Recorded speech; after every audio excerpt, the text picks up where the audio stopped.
Bapak Ibu sambil menunggu, punten namanya segera diganti. Saya akan screenshot Bapak Ibu di awal dan nanti saya akan screenshot lagi nanti setelah selesai. Pada waktu kegiatan juga nanti akan saya screenshot. Mohon dinyalakan dulu videonya sebentar. Saya akan screenshot lagi sambil menunggu yang dari pusat mulai. Mohon dinyalakan kameranya, punten. Abai kata ngalik.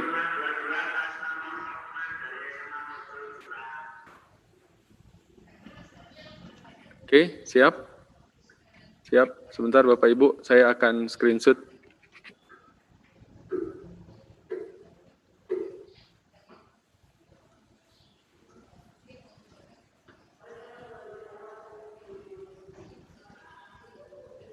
Ya lo banu telat,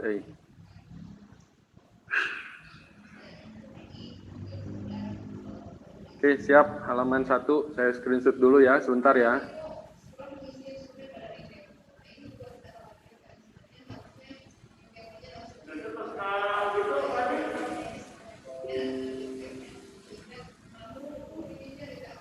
Oke, halaman 2, saya screenshot.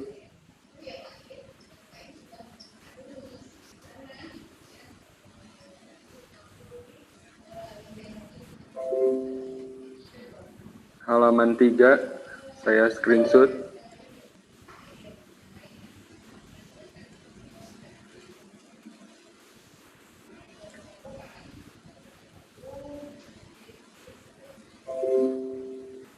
Halaman 4, saya screenshot.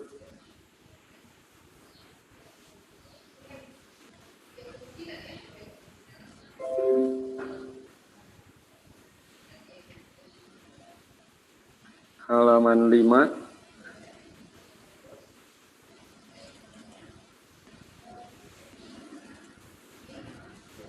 tahan dulu Bapak Ibu, senyum dulu sebentar.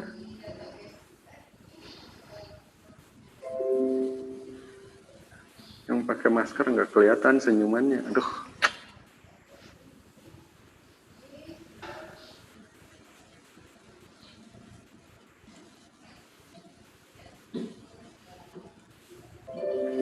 Oke, selesai.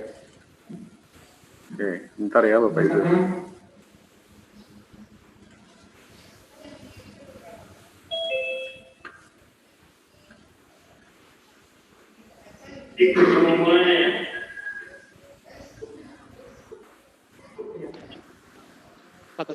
Kata tipnya.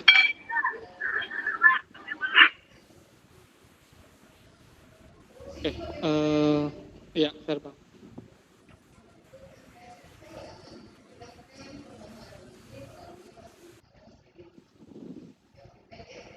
Ya.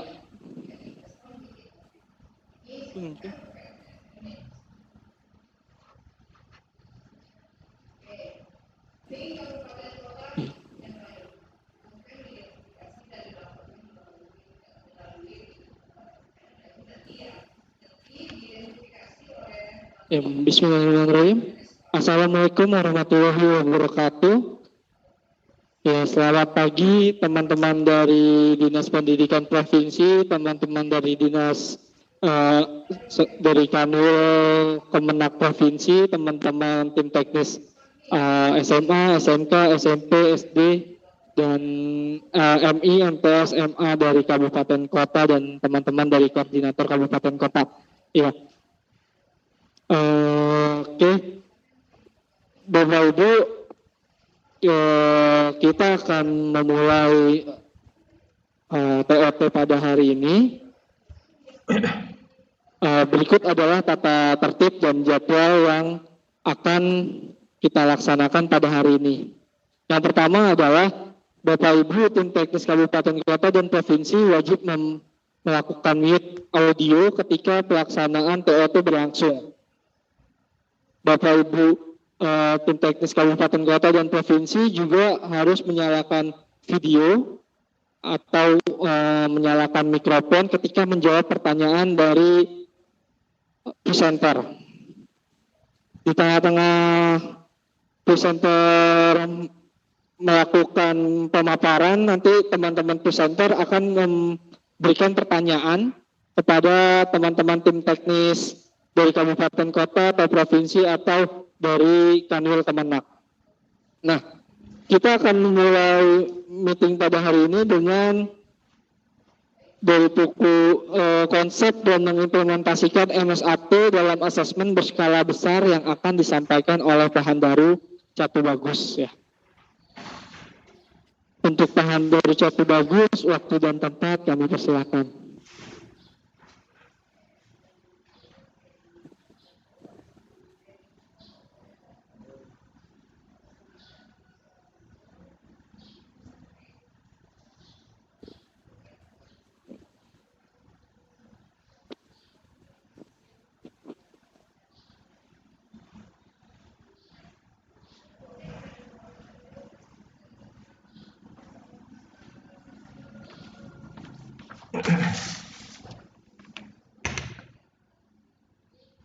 Bismillah. Assalamualaikum warahmatullahi wabarakatuh. Alhamdulillah, puji syukur kita panjatkan kehadirat Allah Subhanahu wa taala. Karena berkat Allah Subhanahu wa taala kita bisa bertemu lagi, berkumpul lagi mungkin di tempat masing-masing ya. Karena memang kondisinya masih harus mengharuskan kita tidak bertatap muka. Tapi mudah-mudahan insya Allah yang hadir di sini pastinya dalam kondisi sehat walafiat. Jadi bisa mengikuti acara ini insya Allah dalam kondisi sehat walafiat. Dan mudah-mudahan semua selalu dalam lindungan Allah Subhanahu wa taala dan selalu diberi kesehatan. Tidak lupa salawat serta salam kita sanjungkan kepada Nabi besar Muhammad SAW dan kepada para keluarganya, kepada para sahabatnya dan insya Allah kepada kita semua. Baik Bapak dan Ibu sekalian yang kami hormati, teman-teman dari dinas, baik dinas provinsi, dinas kabupaten kota, tim teknis ya terutama tim 5, tim 3 maupun tim 11 yang hadir pada hari ini di Region 3. Region 3 ini kurang lebih ada 9 provinsi kalau tidak salah, 8 sampai 9 provinsi dengan 129 kabupaten kota. Kita sudah melaksanakan 2 region dan ini sekarang adalah region yang ketiga. Region yang ketiga itu kalau besok region terakhir, region yang keempat. Mudah-mudahan seperti region-region sebelumnya pelaksanaan kita hari ini diberi kelancaran. Amin, insyaallah. Baik Bapak dan Ibu sekalian, sebelum mulai acara, sebelum mulai pemaparan dari saya, mungkin sedikit tentang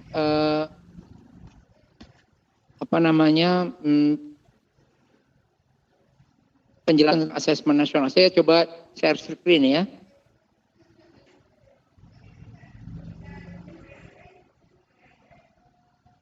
Jadi teman-teman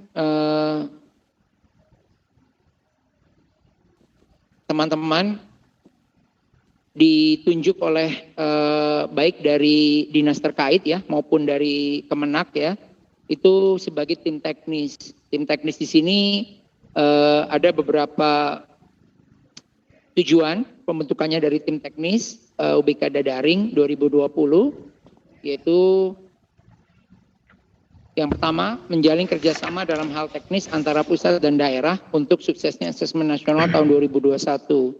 Sebenarnya tujuan utama dari pembentukan tim teknis ini yaitu kita ada hajatan nasional gitu ya, melibatkan banyak pihak, dalam hal ini tidak hanya instansi Kementerian Pendidikan dan Kebudayaan, kita juga melibatkan dinas terkait, Pemda ya, dan juga kita melibatkan para provider juga, tidak hanya provider-provider yang punyanya BUMN maupun juga provider-provider yang dimiliki oleh swasta, juga pastinya mereka harus terlibat, termasuk juga PLN ya, PLN, dan juga kita melibatkan kementerian-kementerian lain seperti Kominfo,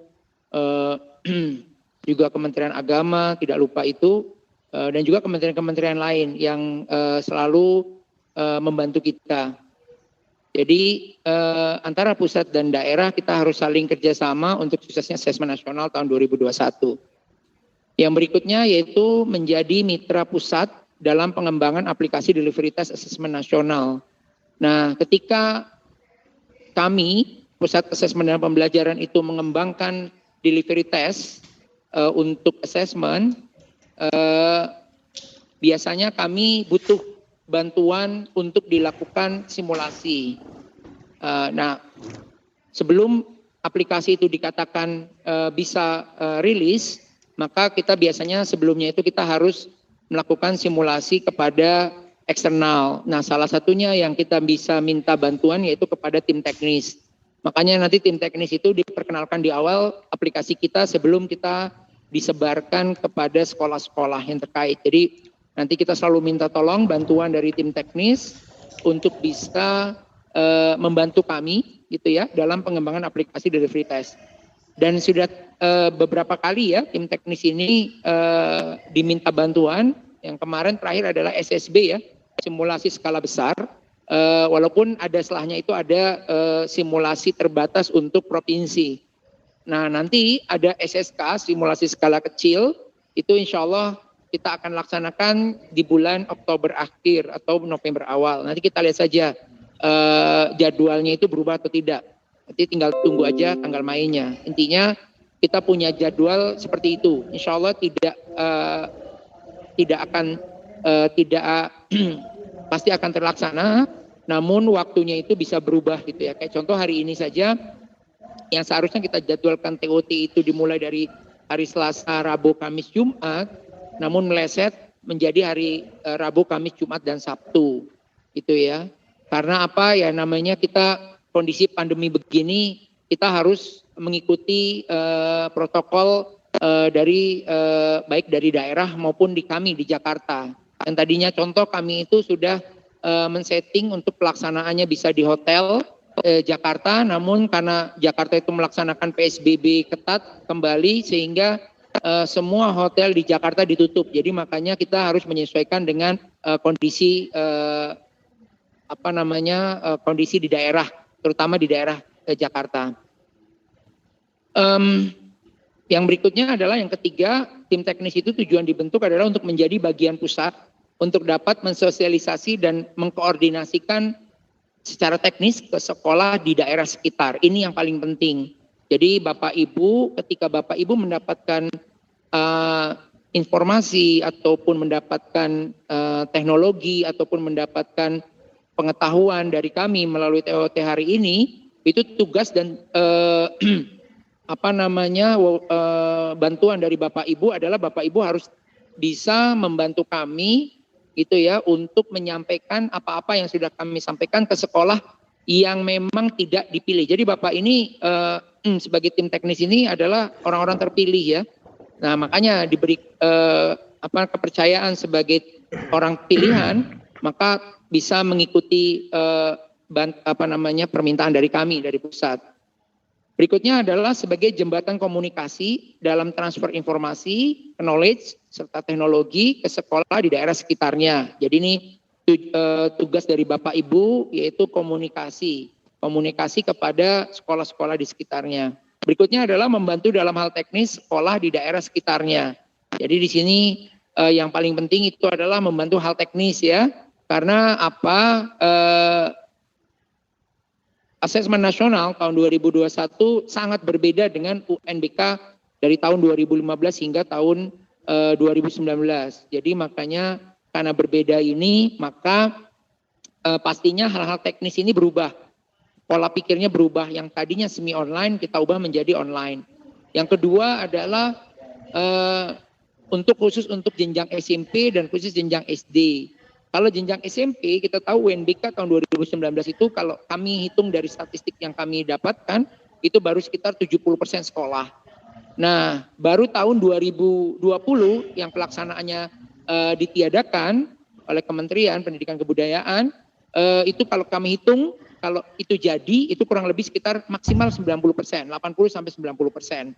Namun karena tidak jadi maka statistik yang kita pakai adalah tahun 2019 yaitu sekitar 70%. Nah masih ada 30% sekolah-sekolah yang memang belum pernah mengikuti UNBK. Nah, tugas Bapak Ibu sebagai tim teknis yaitu membantu sekolah-sekolah, khususnya sekolah SMP, jenjang SMP dan sekaligus jenjang SD yang sama sekali jenjang SD ini tidak pernah melaksanakan tes secara computerized, itu ya, tes terpusat dan komputerisasi. Jadi makanya penting di sini bahwa Bapak Ibu walaupun jenjangnya misalnya katakanlah dari SMP maupun dari SMA, SMK, walaupun dari madrasah, MA maupun dari MTS, diharapkan itu membantu teman-teman yang lain yang sama sekali sekolah itu belum pernah sama sekali mengikuti UNBK.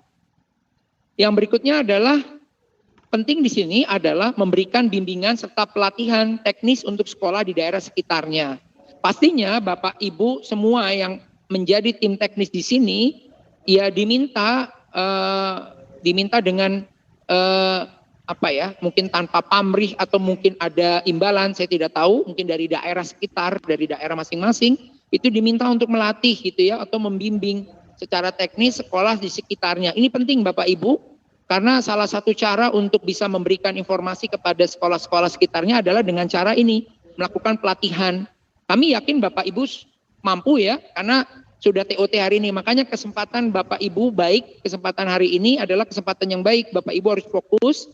Apa yang kami sampaikan ini tolong dipahami betul apa yang sudah kita sampaikan hari ini ini nanti akan harus dibawa kepada sekolah-sekolah di sekitarnya. Karena ini bagian dari pelatihan teknis atau TOT teknis. Kami melihat kemarin pengalaman di Region 1, Region 2 itu alhamdulillah sudah baik gitu ya. Walaupun ada sedikit ya yang kami lihat itu, kami rasa itu karena jaringan mungkin ya, jadi sering keluar masuk lagi, sering keluar masuk. Saya yakin itu karena jaringan, bukan karena orangnya tidak mau tidak fokus gitu ya, tidak fokus. Jadi sebenarnya dia mau fokus, cuman karena mungkin jaringan sehingga harus sering keluar dari meeting, sehingga itu yang menyebabkan mungkin tidak fokus. Karena kita sadar bahwa tidak semua jaringan di seluruh Indonesia itu bagus sehingga menyebabkan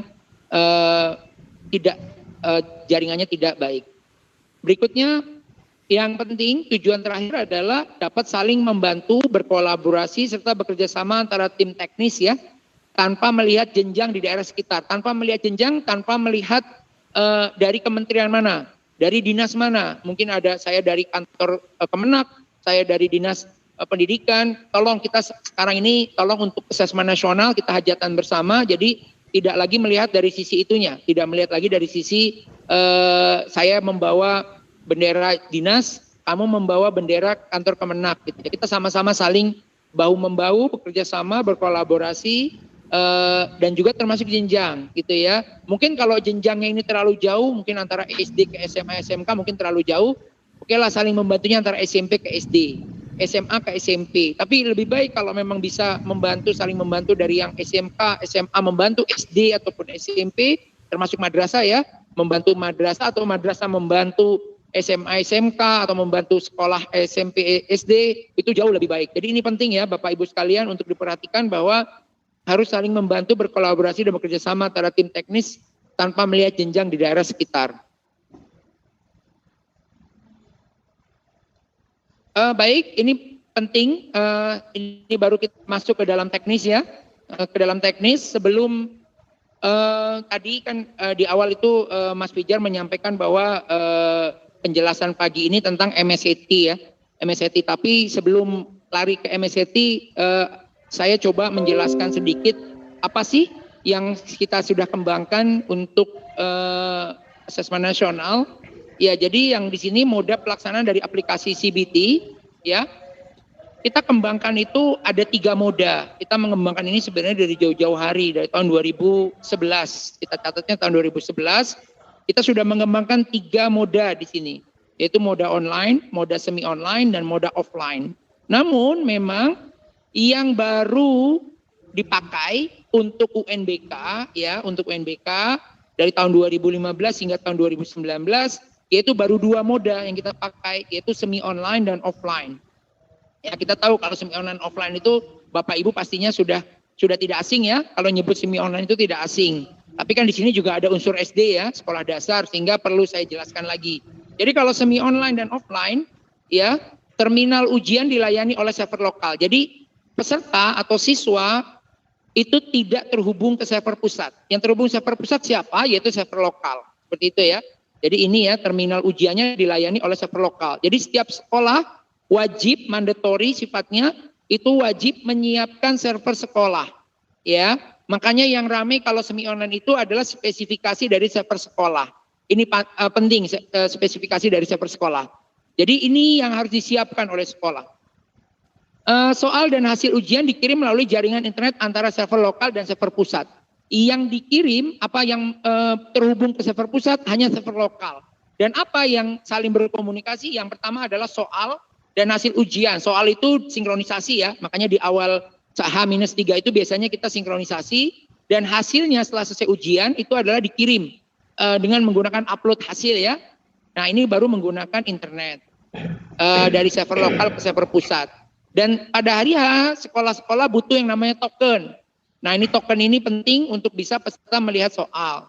Jadi itu yang terhubung internet adalah itu. Ini adalah semi online. Semi online adalah butuh server lokal dan sekaligus juga internet, tapi hanya ketika sinkronisasi, ketika upload hasil, dan ketika token. Itu kalau yang semi online. Kalau offline ya, offline sebenarnya sama, cuman bedanya adalah tidak ada sinkronisasi. Kalaupun ada sinkronisasi, kita suruh mencari tempat yang dia tidak blank spot. Jadi langsung mencari tempat yang langsung ada jaringan internetnya. Namun ada juga yang tidak seperti itu. Jadi kita datang membawa VHD, datang ke sekolah gitu ya. Mungkin kita melalui dinas datang ke sekolah, nanti tokennya offline. Biasanya tokennya offline. Tetap harus menggunakan server lokal. Namun kelemahannya adalah ketika kita dulu merasakan semi online dan offline, kelemahannya adalah pertama ini pusat sulit memonitor kondisi lapangan atau kita sebutnya adalah gray area.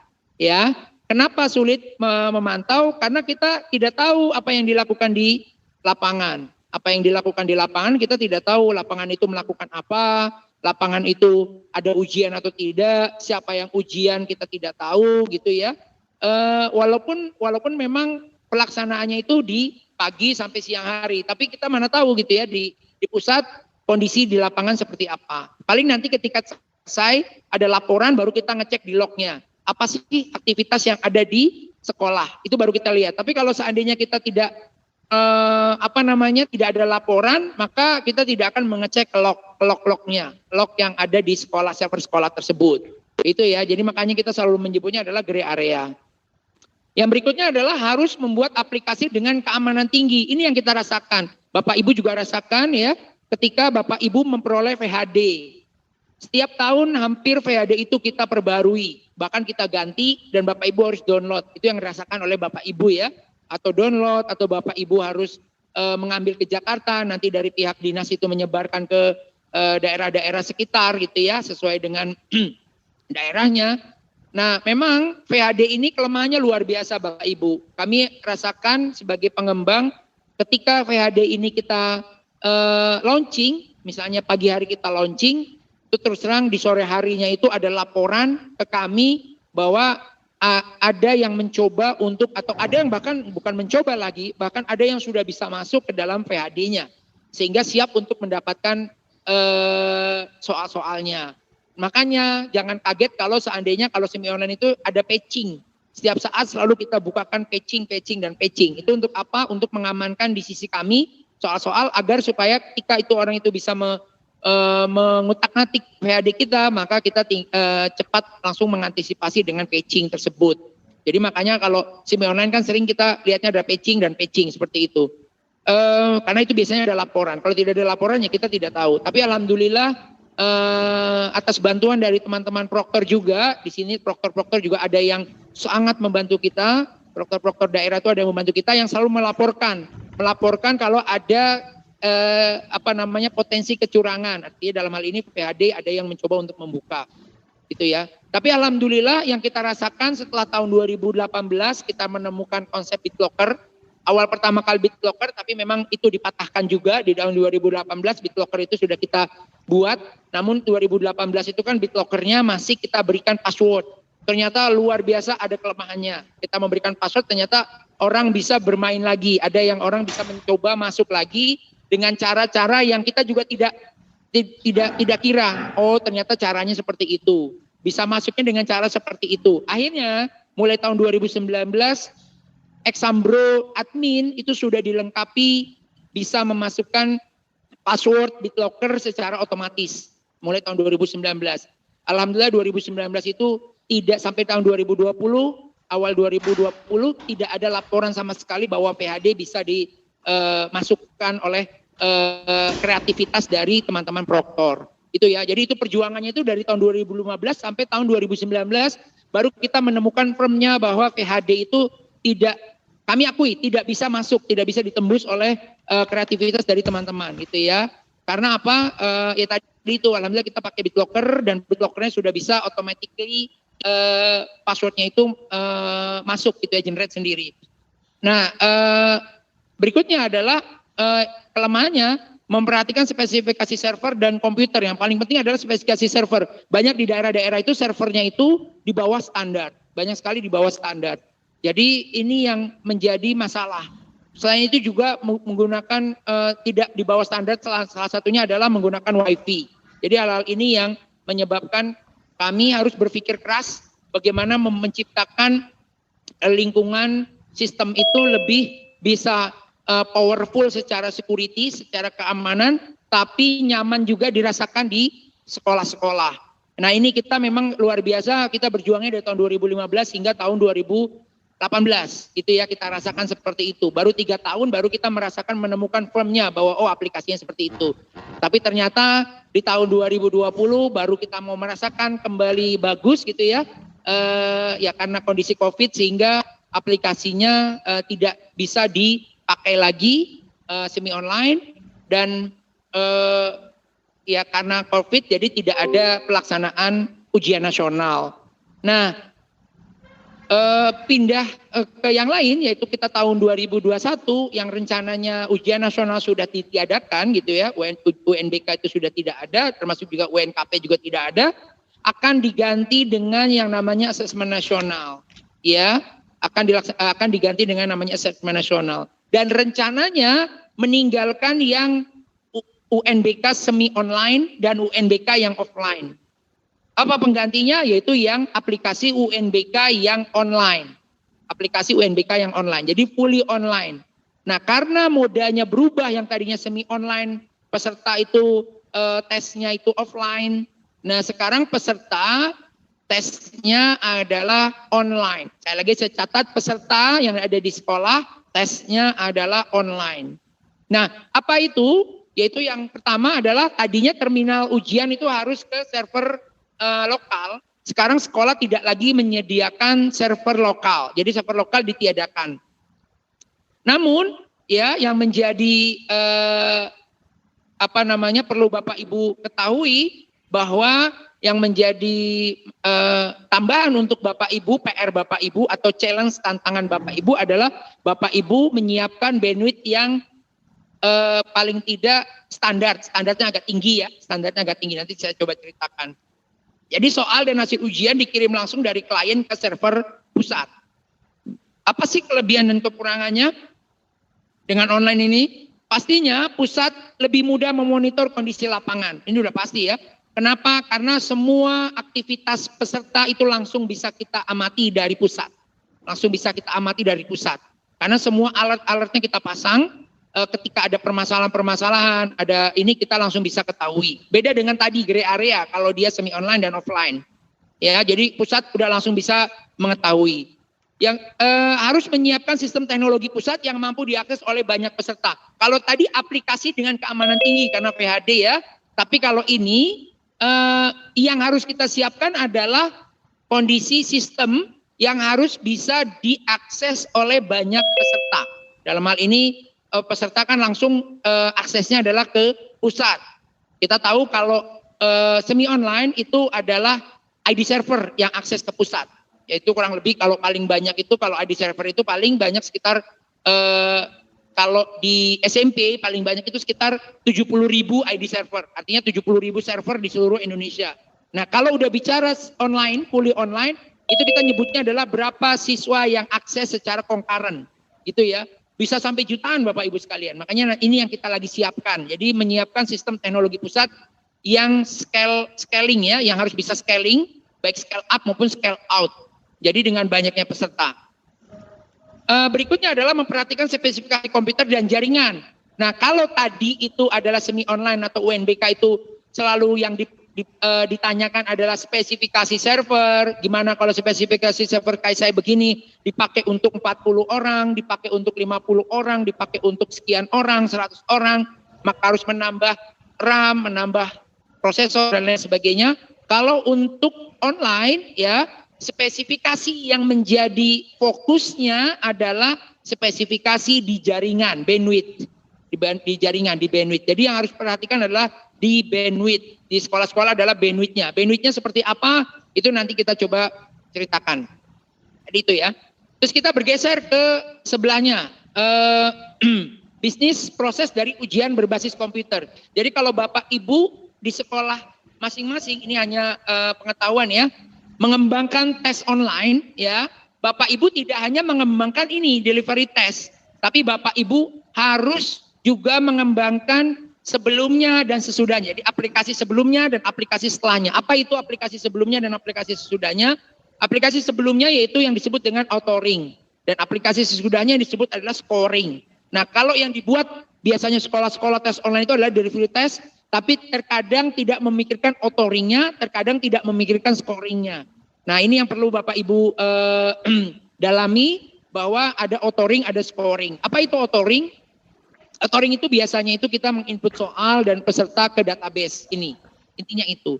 Nah tapi di dalam aktivitas authoring itu ada item digitalisasi, ada item proofreading, ada item reviewing dan editing, ada booklet randomize.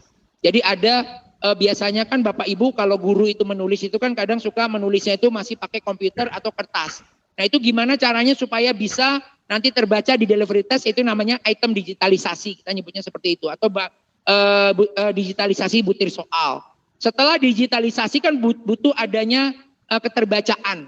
Atau kita nyebutnya itu item proofreading. Harus dibaca dulu apakah sudah benar atau tidak tampilannya, gambarnya sudah bisa dibaca atau tidak, tulisannya terlalu kecil atau tidak. Jadi ini ada proses itu di authoring adalah item proofreading. Begitu juga item reviewing dan editing. Ini biasanya dilakukan oleh guru bidang studi. Guru bidang studi biasanya setelah tampil mereka melakukan review soal. Soal ini sudah sesuai atau belum, sesuai atau tidak untuk kelas, misalnya kelas 11, sesuai tidak kelas 8, ini sesuai atau tidak untuk kelas IPA, untuk kelas IPS, seperti itu. Jadi harus di-review dan di-editing. Nah, setelah dilakukan review dan editing harus ada acak paket. Nah, ini penting. Kenapa? Karena biasanya kalau guru itu kan membuat paling 1-2 paket. Nah, nanti dari 1-2 paket itu diacak kembali menjadi beberapa puluh atau mungkin berapa ratus paket. Sehingga kalau ditanya, peserta itu akan mendapatkan paket yang berbeda. Setiap peserta akan mendapatkan paket yang berbeda. Bukan setiap peserta mendapatkan soal yang berbeda, tidak. Salah kalau seperti itu, tapi setiap peserta akan mendapatkan paket yang berbeda karena ada booklet randomize atau kita sebutnya adalah acak paket di authoring. Ini semua dilakukan authoring, setelah semua ada baru memasukkan input dan peserta ke database. Nah, biasanya kami karena kita selalu berpikirnya yang adanya itu adalah big data, sehingga biasanya kita tuh kalau memasukkan ke dalam database itu bukan hitungannya adalah ratusan ribu bahkan jutaan, tapi kita sudah row-nya itu bisa sampai puluhan atau bahkan ratusan juta row di kita. Jadi kita memanage datanya itu sampai puluhan atau mungkin ratusan juta row data. Tapi kalau cuma sekolah, kaitannya sekolah paling hanya hitungannya itu ratusan atau mungkin ribuan row data. Nah, setelah authoring baru maka kita bicara delivery test. Delivery test ini bisa tesnya itu bentuknya adalah adaptif, bisa bentuknya adalah tes base test biasa, computerized base test, ada untuk web aplikasi. Nah, yang dilakukan di delivery test itu bisa data synchronize yang Bapak Ibu lakukan kalau semi online dan upload respon kalau semi online. Nah, kalau delivery test yang sifatnya online langsung bisa take exam. Jadi artinya langsung bisa tes, langsung bisa tes, tampilan tes. Nah, setelah delivery test, Bapak Ibu juga harus memikirkan ini engine satunya. Engine satunya apa? Itu namanya scoring. Jadi harus ada engine scoring yang dia bisa direct scoring atau indirect scoring. Dia biasanya generate respon jawaban di sini. Yang namanya kita selalu nyebutnya adalah engine untuk scoring, generate respon jawaban. Ya, karena apa namanya untuk asesmen nasional tahun 2021 itu kita menggunakan online, mode tes online, maka yang semi online yang sudah kita pakai di UNBK tidak saya jelaskan kembali. Ini saya coba jelaskan menarik ke tes online. Nah, nanti ini adalah bisnis prosesnya ya Bapak Ibu sekalian. Jadi nanti ada server pusat, ada proktor, ada pengawas, ada klien di sini. Apa itu semua fungsi-fungsinya? Jadi kita lihat satu-satu ya. Di sini ada server pusat. Di server pusat itu kita tahu ada kumpulan butir soal dan informasi soal ada di dalam tadi authoring ya. Ada authoring proses atau bank soal. Di dalam authoring proses dia akan diolah sehingga masuklah ke dalam item pool repository. Dalam item pool repository ini nanti akan diproses oleh yang namanya CBT Sync Web. Dari CBT Sync Web ini nantilah akan dipakai untuk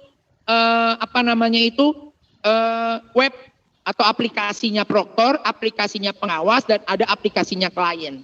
Satu-satu kita bahas untuk proktor. Nah, Bapak Ibu kan nanti selain jadi tim teknis juga Bapak Ibu sebagai proktor di sekolah masing-masing.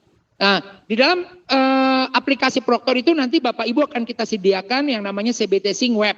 Ya, makanya Bapak Ibu sudah pernah pakai itu CBT Sync Web. Apa itu tugasnya CBT Sync Web? Hampir mirip dengan CBT Sync Webnya proktor di semi online. Namun bedanya adalah kalau di CBT Sync Web proktor untuk yang online itu tidak ada sinkronisasi, tidak ada upload hasil, tidak ada backup database. Yang ada apa?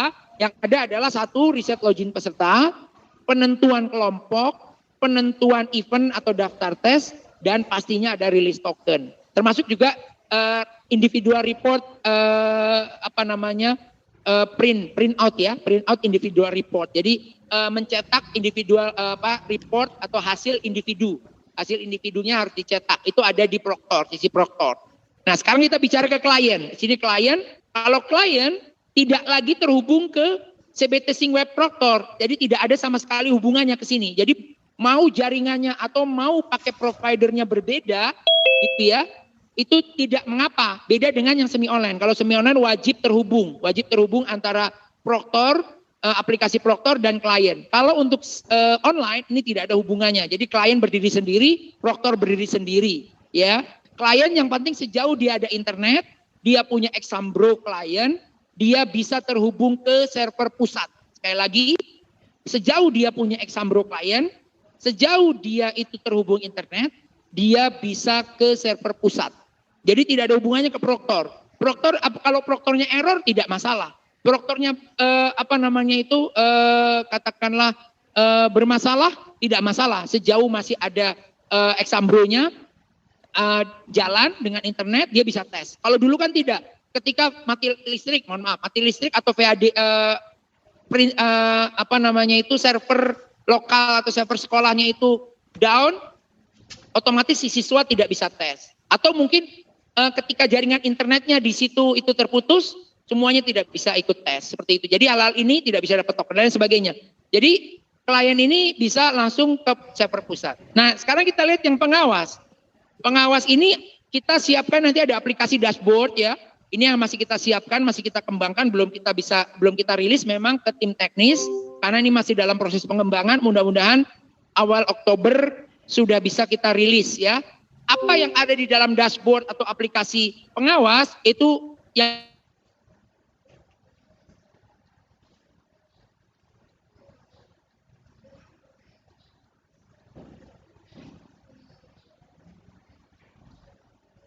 kamera. Kalau dia ada webcamnya dia bisa terhubung sama kamera. Aktivitas yang dilakukan proktor, aktivitas yang dilakukan klien itu akan di screenshot setiap saat. Setiap saat bisa 5 detik sekali, bisa 3 detik sekali, bisa 10 detik sekali. Jadi seakan-akan kayak seluruh aktivitasnya si klien ataupun proktor itu terpantau oleh pengawas. Pengawas ini bisa pengawas pusat, bisa pengawas daerah, bisa pengawas ruang. Bisa pengawas ruang, bisa pengawas mungkin kabupaten kota, bisa pengawas provinsi, bisa nanti pengawasnya langsung dari pusat. Bisa kita langsung pengawas dari pusat. Itu ya. Terus juga nanti ada laporan dari face recognition. Kita juga siapkan face recognition. Face recognition itu nanti harus ada data uji dan data set. Data setnya itu berupa pas foto. Makanya tim teknis itu kan pernah kita minta kita tim teknis itu pas fotonya. Itu untuk apa sih kami disuruh mengirim pas foto? Itu untuk uji coba kami. Jadi ketika Bapak Ibu itu sekarang itu misalnya katakanlah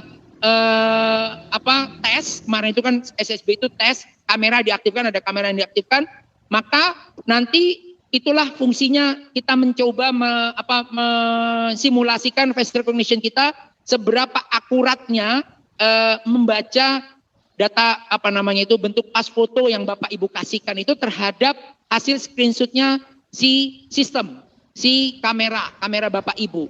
Itu kita lagi terus coba akurasinya. Seperti itu. Jadi itu fungsinya kenapa Bapak Ibu mungkin bertanya-tanya untuk apa sih kita disuruh mengumpulkan yang namanya pas foto. Yaitu pas foto fungsinya adalah untuk itu. Kita mau lagi mencoba face recognition. Jadi itu ya Bapak Ibu. Jadi nanti akan ada aplikasi Proctor, ada aplikasi pengawas berupa dashboard, ada aplikasi klien berupa Exambro. Yaitu Exambro klien. Nah, ini perbedaan ujian mode semi online dan ujian online. Ini saya coba bagi agar supaya Bapak Ibu memahami apa sih yang membedakan antara semi online dan mode online. Ini lebih spesifik karena ini kaitannya dengan teknisnya. Untuk server lokal, di semi online Bapak Ibu pasti tahu ya, harus menyediakan PC tapi bukan laptop. Ya, PC tapi bukan laptop, CPU-nya 4 core, RAM-nya 8 GB, HD free-nya 250 GB. Ya. Karena kita pakai VHD maka RAM-nya 8 GB. Tapi ketika mode online ini tidak dipakai. Server lokal tidak perlu lagi, tidak diperlukan. Komputer klien gimana? Komputer klien pasti harus ada baik yang semi online maupun online. Namun perbedaannya dari sisi spesifikasi. Memang kalau di spesifikasi semi online lebih kecil, simple ya, lebih spesifikasinya minim ya. Yaitu CPU dan memorinya itu kecil, yaitu CPU-nya atau prosesornya adalah single core, RAM-nya hanya 512. Kita bedakan dengan mode online. Mode online CPU-nya adalah dual core, ya. Memorinya nambah 2 GB ya. Kenapa kok bisa nambah? Karena kita tahu bahwa asesmen nasional itu soalnya powerful gambar. Ya, beda dengan yang namanya soal yang ada di semi online. Atau UNBK itu hanya pilihan soal-soal teks, gambarnya pun terbatas, tidak banyak, tidak powerful. Tapi kalau mode online yang Bapak Ibu ketahui, sudah pernah Ibu lihat juga, dia datanya itu atau soal-soalnya itu adalah bentuknya itu full gambar. Jadi luar biasa gambarnya banyak, jadi makanya butuh RAM-nya besar dan CPU-nya dual core gitu ya. Jadi jangan dibanding-bandingkan dengan tes-tes yang lain, dengan aplikasi-aplikasi yang lain yang menggunakan, jadi tidak bisa apple to apple, tidak bisa membandingkan antara satu dengan yang lainnya ya Bapak Ibu sekalian. Karena kalau mau membandingkan harus apple to apple gitu ya. Antara misalnya Bapak Ibu punya aplikasi, kok aplikasi kami bisa kok cuman single core, bahkan RAM-nya itu cuma 256 mega, itu tidak bisa, harus apple to apple. Kalau mau membandingkan harus apple to apple. Berapa besar filenya yang Bapak Ibu harus akses dan lain sebagainya. Nah, resolusi yang tadinya 1320 kali 760 kita sudah turunkan. Yaitu di resolusi 1024 kali 720. Kenapa? Karena kemarin permintaan dari pihak sekolah itu ternyata di sekolah itu komputernya itu sangat rendah. Bahkan ada yang sampai 800 kali 600 ya. 800 kali 600 ada resolusinya. Tapi kami sudah mencoba kalau 800 pasti bermasalah di sisi tampilan. Makanya kita tetapkan maksimal adalah hanya 1024 di kami. Kami sampai melakukan research-nya itu hanya maksimal sampai 1024. Kita tidak bisa sampai di bawahnya. Jadi ini kayak menurut kami sudah paling kecil ya, sudah paling minim ya. Nah, untuk webcam ini optional. Jadi nanti tolong disiapkan saja kalau seandainya nanti ketika asesmen nasional diwajibkan menggunakan webcam. Tadi saya ceritakan panjang lebar ya, tadi sebelumnya. Nah, di sini kaitannya dengan jaringan atau topologi jaringan. Kalau semi online, internal artinya dari klien ke server itu wajib menggunakan LAN, ya, wajib menggunakan LAN. Tapi kalau untuk yang internet itu bebas, bisa pakai wire, bisa pakai wireless, bisa kabel, bisa tidak pakai kabel, tanpa kabel, ya. Namun kalau online ya di sini diberi kebebasan Bapak Ibu sekalian, boleh pakai kabel, boleh pakai wifi, yang penting ada internetnya. Ya, jadi bersyukurlah ada sekolah-sekolah yang dari tahun 2015 selalu komplain ke kami. Wifi itu jauh lebih simpel, iya. Wifi itu jauh lebih mudah, iya. Makanya sekarang dikasih kesempatan nih, Bapak Ibu silakan menggunakan wifi untuk supaya lebih mudah, gitu ya. Namun terus terang siap-siap menggunakan wifi itu tidak semudah yang dibayangkan, gitu ya. Harus memikirkan akses poinnya itu akses poin yang bagus juga, jangan yang akses poin yang merek-mereknya itu merek-merek yang sederhana, gitu ya. Harus yang merek yang bagus karena ini untuk anak-anak. Jangan sampai baru dipakai 5 peserta saja sudah akses limited access, gitu ya. Baru 5 peserta, yang peserta yang ke-6 limited access dan lain sebagainya. Kadang tiba-tiba ngelak atau kadang tiba-tiba dia lost datanya dan lain sebagainya. Makanya harus hati-hati menggunakan wireless. Untuk bandwidth, nah ini penting ya, ini ada perbedaan berikutnya adalah bandwidth. Bandwidth untuk mode semi online itu cukup 1 Mbps dedicated ya, minimal. Tapi untuk mode online, ini kami catat di sini, harus Bapak Ibu menyiapkan 12 Mbps dedicated untuk 15 klien. Kenapa 15 klien? Ya, ini ada catatan di sini kok. Kami mengujinya, melakukan ujinya itu 15 klien saja. Kenapa gitu ya? Kenapa? Karena untuk asesmen nasional yang tahun 2021 rencana kita itu tidak semua anak. Jadi hanya sampling. Jumlah sampelnya berapa? Untuk SD itu 30, untuk SMP, SMA, SMK sederajat itu adalah 45. Sehingga kalau kita hitung-hitung 3 sesi itu ya paling tidak setiap sekolah itu harus kalau 3 sesi menyediakan minimal adalah 15 klien. Kalau 3 sesi ya kita hitung seperti itu per harinya. Ya makanya kita mencobanya ya karena minimumnya adalah 15 klien maka ya harus kondisinya ya harus menyiapkan bandwidthnya adalah 12 Mbps. Nah gimana kalau seandainya saya mau sekali sesi 45 anak sekaligus, ya tinggal dikalikan saja 45 dibagi 15, 3 kali 12, 36 Mbps dedicated. Artinya dedicated di sini adalah selain upload dan downloadnya itu sama 1:1, dedicated di sini adalah jangan sampai kami punya 100 Mbps di sekolah, ya. 100 Mbps, pesertanya 45. Kan sebenarnya cuma 36. Tapi jangan salah, ternyata pas diselidiki, dicari tahu bahwa 100 Mbps itu larinya kemana-mana. Ada yang mungkin ke kepala sekolah, ada yang ke kantin sekolah, ada yang ke perpustakaan, ada yang ke ruang guru, ada yang mungkin ke kelas-kelas lain. Sementara kalau dihitung masuk ke dalam ruangan tes, lab komputer itu hanya tinggal 10 Mbps, padahal pesertanya 45 peserta. Ini yang perlu diperhatikan. Jadi dedicated di sini adalah dedicated untuk tes saja. Jadi 12 Mbps, selain tadi 1:1 adalah 12 Mbps untuk yang tes saja. Sinkronisasi, kalau online, semi online itu kita biasanya -3 ya, Bapak Ibu harus begadang-begadang untuk sinkronisasi. Tapi untuk yang mode online lebih simpel Bapak Ibu, tidak ada sinkronisasi. Nah ini kita mulailah kita masuk lagi di sini kaitannya dengan MSAT.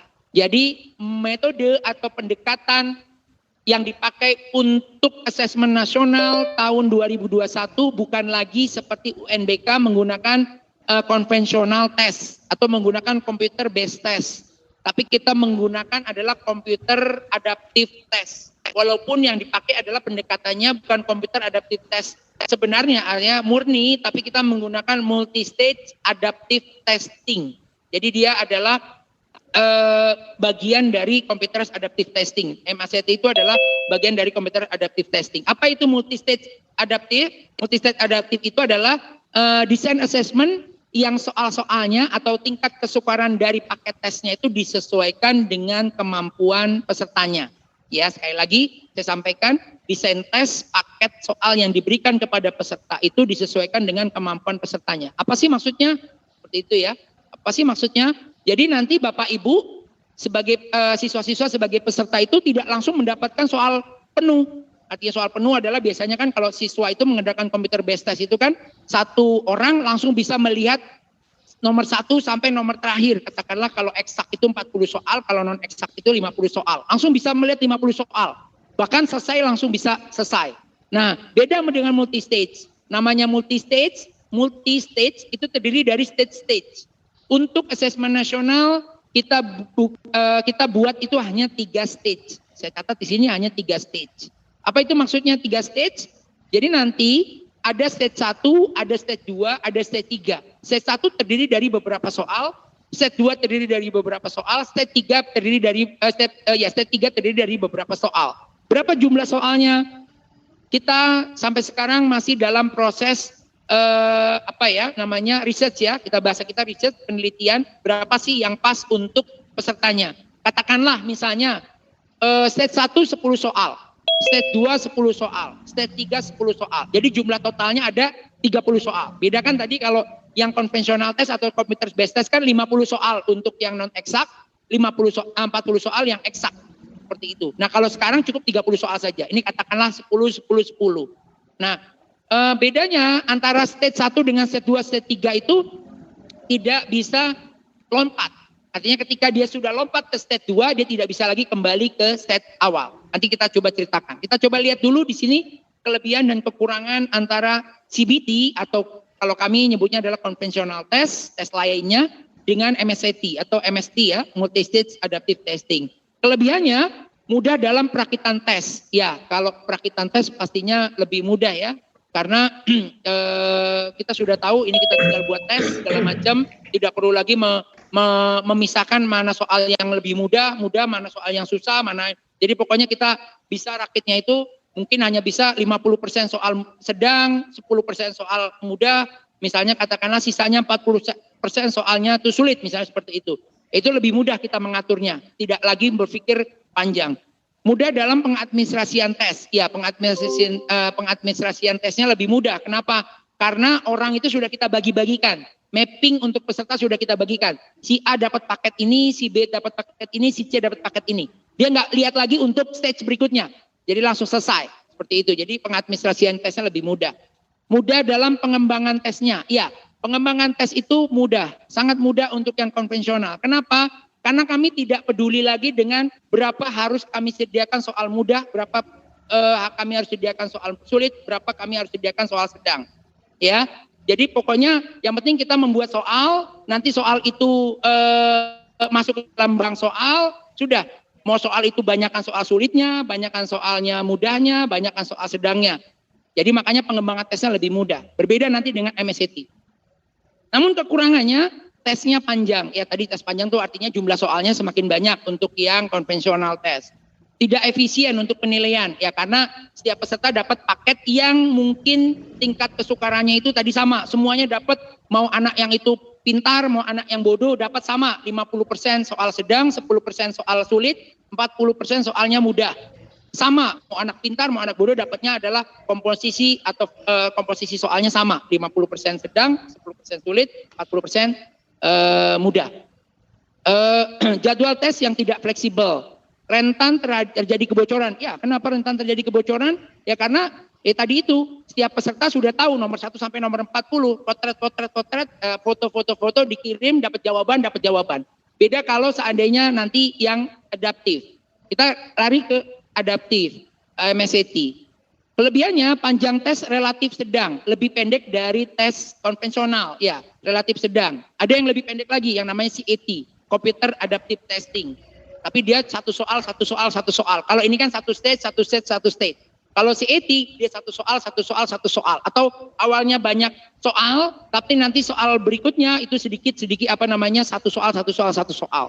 Biasanya sedikit kalau yang CAT yang intinya itu hanya paling 10 soal sudah selesai. Tapi kalau yang multi stage yaitu tadi misalnya satu set 10 soal berarti ada 3 set 3 kali 10 30 soal. Penempuh tes dapat melihat-lihat soal dalam satu set. Jadi dia bisa melihat-lihat dalam satu stage. Kalau CBT dia bisa melihat keseluruhan paket. Kalau untuk yang ini tidak bisa, hanya satu set. Mudah dalam pengimplementasian, mudah dalam perakitan. Jadwal tes dapat dibuat fleksibel. kebocoran dapat ditekan. Jadi kebocorannya ini dapat ditekan, kenapa? Ya karena tadi itu setiap anak akan mendapatkan soal yang berbeda, satu. Dua, saya tes itu belum tahu paketnya apa untuk stage 1. Saya belum tahu paketnya apa untuk stage 2, dan saya juga belum tahu stage apa untuk paket 3. Beda kalau tadi CBT. Kalau CBT ketika tes aja dia udah tahu, saya udah tahu dapat soal nomor 1 sampai nomor 40 soalnya seperti ini. Itu sudah tahu, sudah kebayang, sudah bisa dilihat. Namun kekurangannya berdasarkan asumsi model tertentu, ini kaitannya dengan penilaian ya. Jadi ada asumsi-asumsi ketika melakukan penilaian. Termasuk juga kenapa begini, kenapa dapatnya itu kelas di bawahnya atau kelas asalnya seperti itu. Jadi kaitannya banyak asumsi-asumsi. Butir soal yang muncul sulit untuk dikontrol. Ya sulit untuk dikontrol. Kenapa? Karena tadi itu kaitannya dengan pengembangan atau perakitannya itu sulit. Ya, karena apa? Tadi itu pengembangannya harus, kalau MSAT harus rata. Saya harus memiliki soal di dalam bank soal atau di dalam kumpulan soalnya itu 30% soalnya itu mudah, 33% mudah, 33% sedang, 33% sulit. Beda kalau tadi di dalam bank soal yang CBT. Kalau dalam bank soal CBT beda. Mau di dalamnya itu banyak, 50% itu miliknya sedang, 10% miliknya sulit, 40% miliknya mudah, gitu ya. Itu tidak mengapa. Tapi kalau yang MSAT tidak. Mahal dalam pengadministrasian tes karena menggunakan komputer. Ya karena ini butirnya itu kaitannya dengan tadi modul stage 1 tidak tahu, stage 2 tidak tahu soalnya apa, stage 3 tidak tahu soalnya apa, sehingga kalau tidak menggunakan komputer agak sulit. Kalau pakai kertas sulit. Maksud pengawas ketika itu harus ngoreksi dulu jawabannya apa, setelah itu dikasih stage yang kedua sesuai, itu agak repot nantinya. Jadi makanya menjadi mahal karena harus menggunakan komputer. Nah ini alurnya, alur ketika kita mau menggunakan MSAT ya, ada 3 stage. Tadi kan saya sebutin di awal ada 3 stage. Nah ini gambarannya seperti ini. Jadi ada stage 1, ada stage 2, ada stage 3. Kesimpulannya adalah ini. Kesimpulannya nanti anak-anak bisa mahir, bisa baik, bisa cukup, bisa kurang. Seperti itu. Nah gimana konsep pemberiannya? Nah ini ada konsep pemberiannya adalah seperti ini. Katakanlah anak di stage 1. Kita belum tahu stage 1 itu soalnya apa, paketnya apa, tapi pastinya sudah tahu mata pelajarannya apa. Misalnya literacy atau numerasi misalnya. Saya pasti sudah tahu. Tapi bentuk soalnya apa kita belum tahu. Apakah di dalam soalnya itu ada gambar? Apakah hanya teks saja? Adakah pilihan ganda saja? Ataukah ada esainya? Ataukah ada? Kita tidak tahu. Sama sekali tidak tahu. Belum tahu. Sebagai peserta belum tahu. Bahkan sebagai kami pun yang di pusat belum tahu. Karena nanti semua sistem yang akan mengacak. Di stage 1 yang pasti tahu. Ya, anak-anak pasti tahu ya. Ketika di stage 1 anak-anak atau mungkin guru ataupun mungkin pengawas atau proktor ataupun pusat hanya tahunya begini. Di stage 1 anak itu akan mendapatkan kelas asal. Apa itu kelas asal? Yaitu misalnya kan untuk yang asesmen nasional kan untuk kelas 5, kelas 8 dan kelas 11 ya. Kelas 5, kelas 8, kelas 11. Artinya kelas asal itu adalah kelas di mana anak itu ujian. Katakanlah sekarang kelas 8 anak itu. Artinya kelas asal adalah soal nanti yang akan muncul adalah soal-soal yang tidak tidak keluar dari kelas 8. Ya, jadi tetap di kelas 8. Katakanlah anak itu yang lagi tes itu di kelas 8. Maksudnya kelas asal adalah di kelas 8. Nah, levelnya di kelas 8 itu adalah levelnya masih level mudah. Nah, ini yang kita tahu cuma itu. Tapi soalnya seperti apa? Tidak tahu, tidak ada yang tahu. Apakah di dalamnya ada esainya? Mungkin ada. Apakah ada isian singkatnya saja atau pilihan gandanya saja atau ada pilihan ganda kompleks atau ada drag and drop? Belum tahu. Seperti itu. Jadi peserta benar-benar tidak tahu. Yang tahu hanya ini. Kelas asal level mudah, satu itu. Nah, ketika anak itu tes di stage 1 ya dia hanya bisa ke stage 1 saja. Katakanlah tadi 10 soal. Ya ini kita masih ini katakanlah masih berpikir misalnya 10 soal yang didapatkan oleh anak itu di stage 1. Maka anak itu hanya bisa pindah-pindah saja di stage 1. Dari nomor 1 hanya bisa ke nomor 10. Balik lagi ke nomor 1 bisa. 1, 2, 3, 4 sampai 10. Nah, dia tidak bisa masuk ke stage 2. Dia bisa masuk ke stage 2 kalau dia memang minta untuk selesai saja di stage 1. Katakanlah dia anggapnya sudah selesai. Stage 1 dia pindah ke stage 1. Tapi harus ingat konsekuensinya ketika dia sudah pindah ke stage 2, dia tidak bisa kembali ke stage 1. Sekali lagi saya tekankan di sini, ketika dia sudah masuk ke stage 2, dia tidak bisa kembali ke stage 1. Nah, dia akan lanjut dari nomor 11 sampai nomor 20. Dia tidak bisa kembali lagi ke nomor 1 sampai nomor 10 kalau dia udah pindah ke stage 2. Gitu ya. Nah, bagaimana kondisinya ketika dia pindah dari stage 1 ke stage 2? Kita lihat di sini. Di sini ada ada berhasil dan ada gagal. Ada kondisi ketika dia berhasil, ada kondisi ketika dia gagal. Kapan berhasil, kapan dia gagal. Nah, nanti 10 soal, katakanlah di set 1 tadi ada 10 soal. Sekali lagi ini masih contoh ya, 10 soal. Berhasil itu ketika jumlah benarnya itu lebih besar dari jumlah salahnya. Katakanlah ada 10 soal. Kapan dia berhasil? Ketika jumlah benarnya 6, ketika jumlah salahnya adalah 4. Pastikan ya, 6 tambah 4 sama dengan 10. Itu yang akan nanti dihitung. Jadi berhasil itu ketika jumlah benarnya lebih tinggi daripada jumlah salahnya. Gagal itu kapan? Ketika jumlah salahnya lebih tinggi daripada jumlah benarnya. Itu udah pasti. Ketika dia berhasil, maka di stage 2, ketika dia berhasil, maka di stage 2 dia akan mendapatkan soal yang kita juga tidak tahu. Tapi yang kita tahu hanya ini, kelas asal, level mudah dan sedang. Kelas asal itu tadi, misalnya saya di kelas 8 ujian, maka kelas asal ya soalnya itu tidak akan jauh di kelas 8. Tapi levelnya agak naik, tadinya levelnya mudah, tapi ada sekarang naik kelas, ada level sedangnya. Jadi kemungkinan nanti akan ada soal-soal yang mudah dan ada naik tingkat, ada level sedang. Karena ini kan berhasil ya. Nah, bagaimana kalau dia gagal? Kita lihat kalau dia gagal dari stage 1 pindah ke stage 2, kelasnya turun. Kelas yang nanti dapat soalnya itu kelasnya turun. Kelas sebelumnya itu adalah kelas, katakanlah saya di kelas 8. Biasanya kelas sebelumnya ya bisa kelas 7 atau kelas 6. Tapi soal yang kita akan siapkan itu hanya kelas 6. Jadi untuk selalu kelasnya kelas genap. Jadi yang kita siapkan kelas 2, kelas 4, ya, terus kelas 6, kelas 8, kelas 10 yang nanti diteskan di kelas 12, di kelas 11 dan kelas 12. Jadi kelas sebelumnya, soal itu akan muncul di kelas sebelumnya dan kelas asal. Jadi masih ada kelas asal. Jadi ada soal, saya katakan kelas 8, nanti akan dia gagal tadi, akan muncul soal kelas 6 dan kelas 8-nya. Nah, levelnya level mudah dan level sedang. Levelnya level mudah dan sedang. Ada mudah dan sedang, tapi kelasnya kelas sebelumnya dan kelas asal. Nanti akan diacak di situ. Soalnya seperti apa? Ya hanya tahu sistem. Nah, dari set 2 dia hanya bisa pindah-pindah di set 2 saja. Nomor 11 sampai nomor 20. Dia bisa balik dari nomor 11 pindah ke 12. 12 bisa langsung lompat ke 20. 20 balik lagi ke nomor 15, itu bisa pindah di situ. Dia tidak bisa, ingat tidak bisa kembali ke set 1, nomor 1 sampai nomor 10 sudah tidak bisa. Dikunci oleh sistem. Dia bisa pindah ke set 3, bisa. Tapi ingat ketika dia sudah pindah ke set 3, dia tidak bisa lagi kembali ke stage sebelumnya, set 2. Ya, ketika dia kembali dari set 3, dia tidak bisa kembali ke set 2. Jadi kalau dia sudah pindah ke nomor 21 sampai nomor 30, ingat ini hanya contoh 10 soal. Nomor 21 sampai 30, dia tidak akan bisa pindah ke nomor 1 sampai nomor 20. Dia tidak akan bisa. Artinya kembali lagi ke set 1 dan set 2. Nah, ada kondisi juga Bapak Ibu sekalian, ketika dia di set 2, dia berhasil atau dia gagal. Kita lihat dari yang tadi kalau dia berhasil di sini, ketika dia di sininya itu dia berhasil, katakanlah ingat ya berhasil itu seperti apa? Jika jumlah jawaban benarnya lebih tinggi daripada jumlah jawaban salah, dia kalau dia berhasil maka dia naiknya itu tetap di kelas asal, tadi kelas 8 tetap, levelnya naik levelnya tadi mudah dan sedang, di sini naik satu tingkat yaitu levelnya sedang dan sulit. Jadi kumpulan soalnya nanti 10 soal dari nomor 21 sampai nomor 30 adalah soal-soal sedang dan sulit.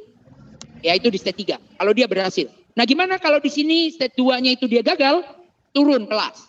Turun kelasnya adalah kelas asal masih tapi levelnya level mudah. Turun kelas, tadinya level sedang sudah dapat, tapi karena gagal mungkin level sedangnya dia salah semua, katakanlah seperti itu, maka jadinya levelnya mudah. Kelasnya kelas asal.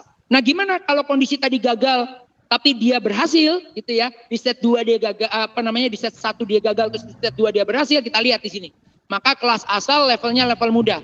Nah, gimana kalau tadi dia di set 1 gagal tapi dia gagal lagi, maka akan mendapatkan kelasnya kelas sebelumnya ya di bawahnya lagi tapi levelnya turun lagi menjadi mudah dan sedang. Ya. Jadi kalau dia udah di set 1 gagal, set 2 gagal, kita lihat sekarang hasil akhirnya seperti apa. Kalau di stage 3 dia berhasil, ingat berhasil itu adalah tadi ya jumlah benar lebih tinggi daripada jumlah salah. Kalau dia berhasil, maka akan kategorinya adalah kategori anak itu mahir. Kalau dia berhasil, set 1 berhasil, set 2 berhasil, set 3 berhasil, kategorinya adalah mahir. Nah, gimana kalau dia gagal di set 3, maka dia kategorinya baik. Sekarang kita pindah ke sini. Kalau di set 3-nya dia pada saat dia di levelnya mudah, kelas asal level mudah, dia berhasil, maka levelnya hanya naik di baik, tidak mungkin lari ke mahir. Kalau dia gagal cukup, ya.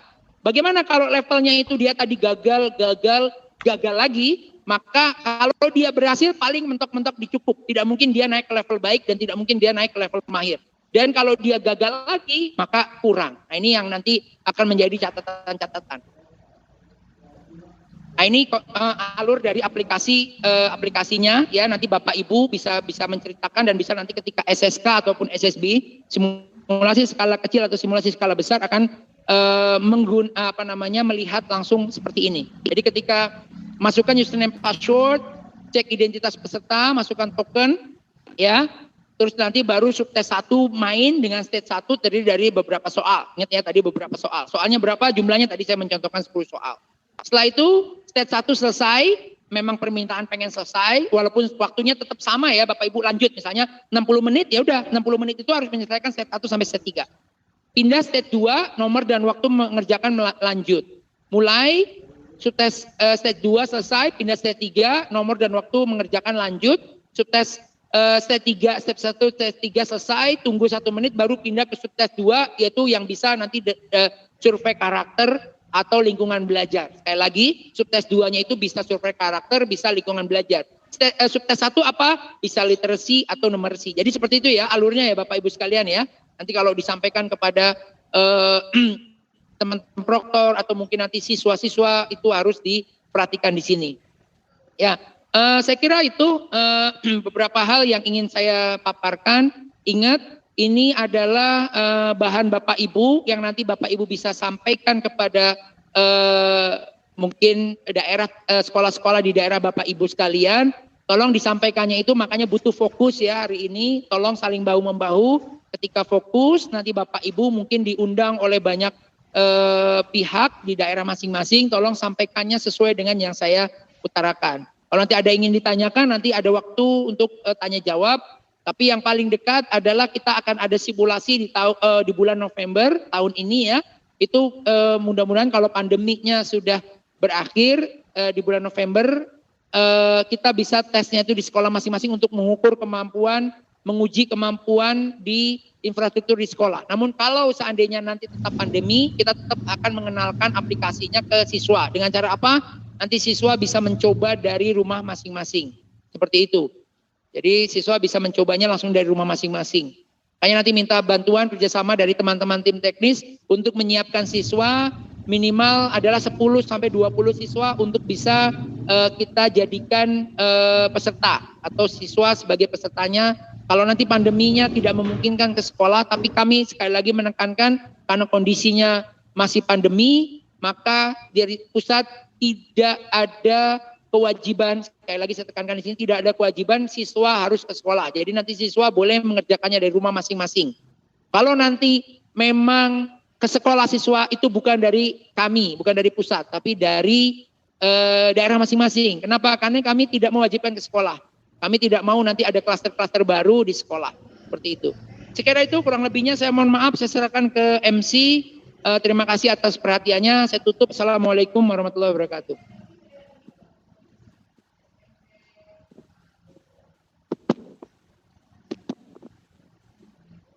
Ya, terima kasih Pak Handaro Catubagus atas paparan yang telah disampaikan, sangat bagus sekali ya. Jadi semoga teman-teman sudah menyimak dengan baik. Oke, kita langsung saja ke pemateri berikutnya, yaitu dengan dukungan infrastruktur Kemdikbud terhadap UBKD yang akan disampaikan oleh Bapak Hendra dari Pusdatin. Ya, untuk Bapak Hendra, waktu dan tempat kami persilahkan.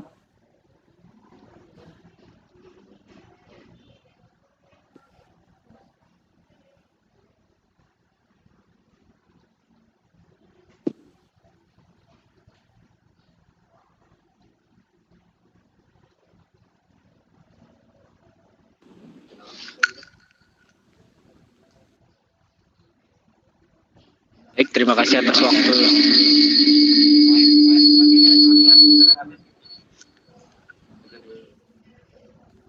Yes. Baik, terima kasih atas waktunya Bapak Ibu semua. Saya share screen, kelihatan nggak? Semuanya udah? Oke. Baik, terima kasih. Assalamualaikum warahmatullahi wabarakatuh. Selamat siang Bapak Ibu semua. Perkenalkan, nama saya Hendra dari Pusdatin Kemdikbud.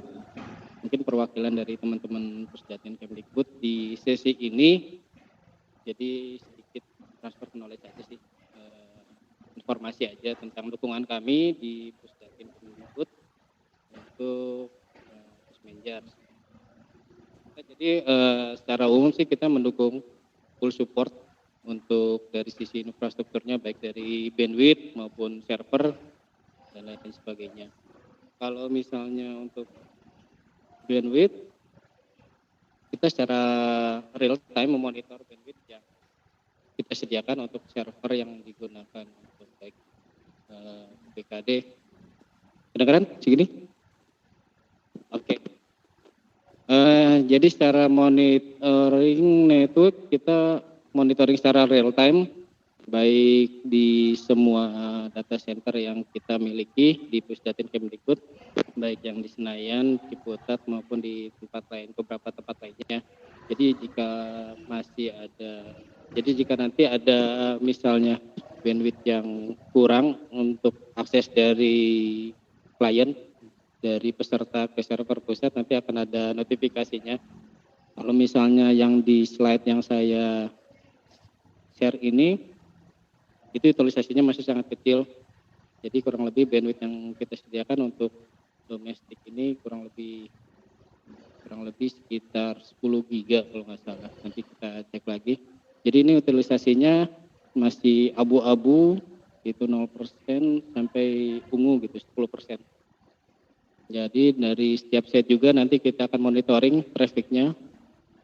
Alhamdulillah sampai saat ini sih mungkin belum pelaksanaannya. Jadi masih di bawah 20 mega.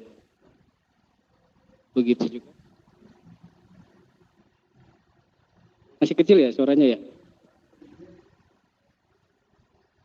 Oke. Jadi kalau misalnya tadi untuk monitoring networking, sekarang untuk topologi infrastrukturnya. Jadi kita mempunyai farm server yang kalau misalnya di slide ini jumlahnya kurang lebih 10, tapi nanti pada kenyataannya itu bisa lebih dari 10. Dan kita ini bukan server fisik, jadi merupakan virtual server, VM virtual machine. Jadi nanti kalau misalnya ada kebutuhan lebih untuk server pelaksanaan UPKD ini bisa kita tambahkan lagi. Untuk IP-nya ini saya hide untuk sisi security. Kemudian selain itu, jadi untuk servernya itu kita menggunakan, untuk infrastruktur kita menggunakan dua load balancer. Load balancer itu untuk mengatur traffic, sehingga nanti bisa dibagi-bagi bebannya ke beberapa server yang ada di server farm. Untuk load balancer sendiri ada buat database, kemudian untuk aplikasi. Ini terpisah, jadi kurang lebih ada 2. Kemudian untuk itu IP-nya untuk terkoneksi ke internet itu nanti jadi di load balancer 2. Kemudian nanti akan dibagi-bagi ke dalam beberapa farm server di infrastruktur kita, di data center kita. Kemudian berikutnya untuk load balancer sendiri. Full screen. Oke, coba. Kayaknya kecil ya kelihatannya. Suaranya kecil. Wah, harus teriak nih berarti. Oke, cukup segini. Oke, untuk load balancer saat ini yang sudah diimplementasikan ada 2. Teknologinya atau brandnya kita pakai F5. Jadi yang untuk apps-nya ini kurang lebih spesifikasinya sama dengan yang baik yang untuk aplikasi maupun yang database.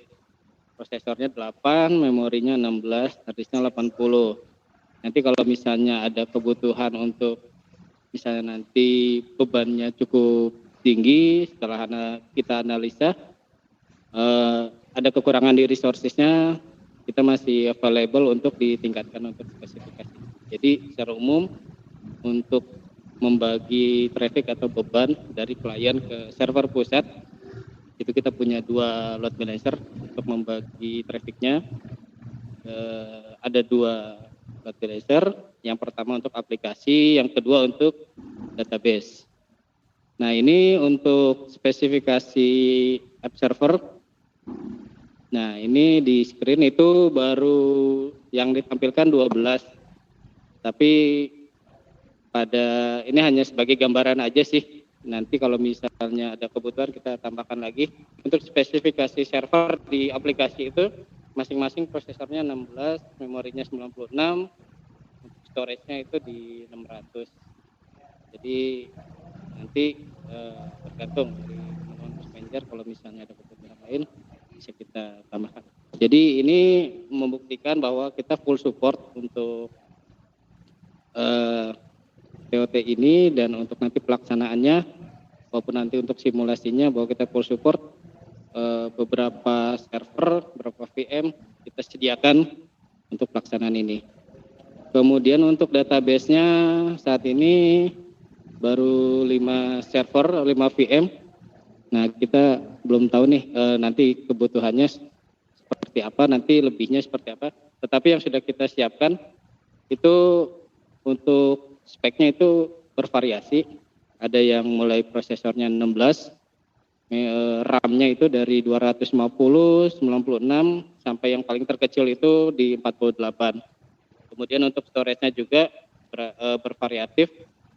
Dari mulai yang paling besar itu dari 1,2 tera ya. Kemudian yang lainnya di 600.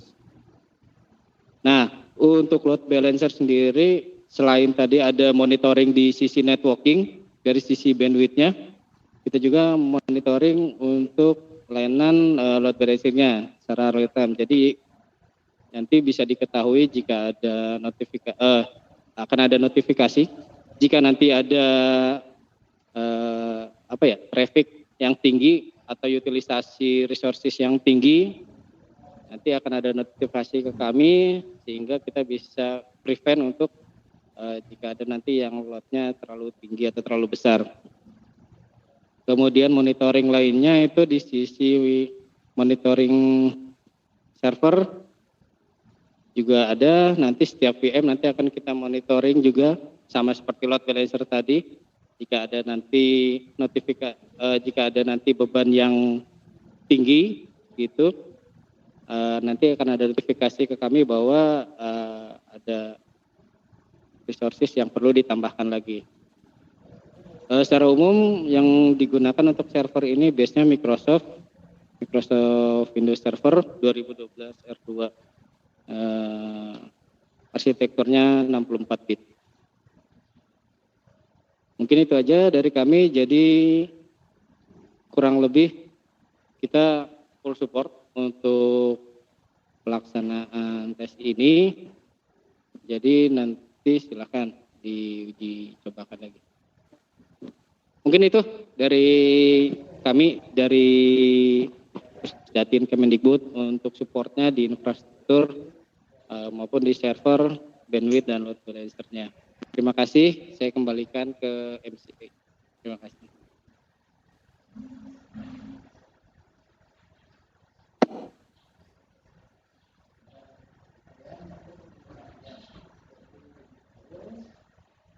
Iya, terima kasih untuk Pak Hendra dari Pusdatin. Ini untuk teman-teman Pusdatin memang tidak pernah bisa lepas dari Pusmenjar ya, di kegiatan UBKD ataupun UNBK kita selalu jadi satu terus gitu ya.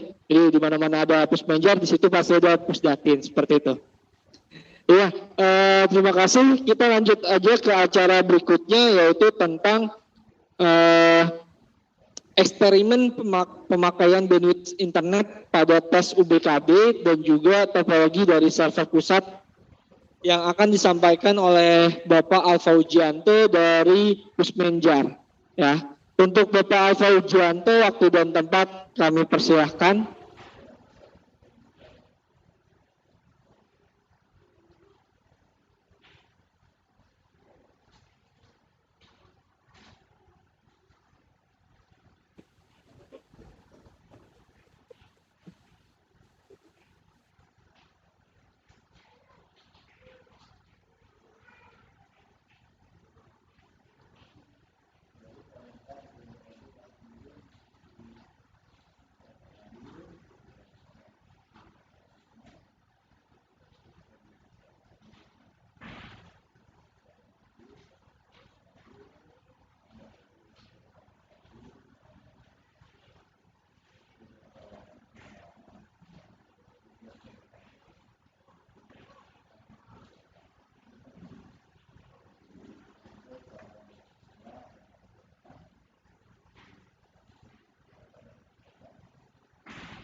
Bang Indra, masukkan suaranya. Halo?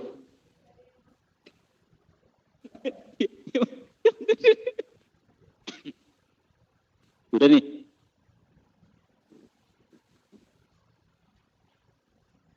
Assalamualaikum warahmatullahi wabarakatuh.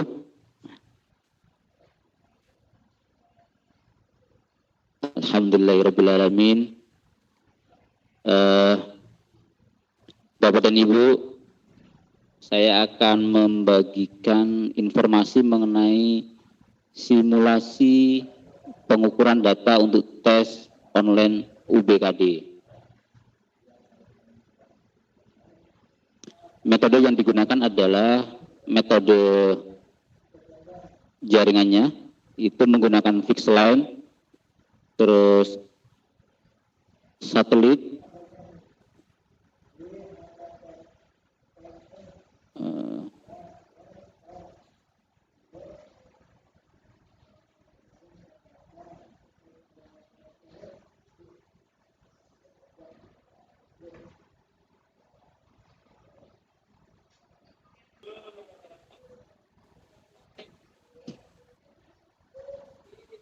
udah?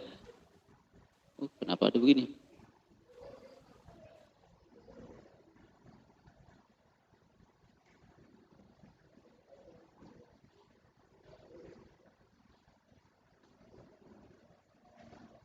Ya, metodenya menggunakan 3 metode, yaitu fixed line atau kabel. Terus yang kedua menggunakan satelit, dan yang ketiga menggunakan seluler. Data yang dibutuhkan untuk menggunakan satelit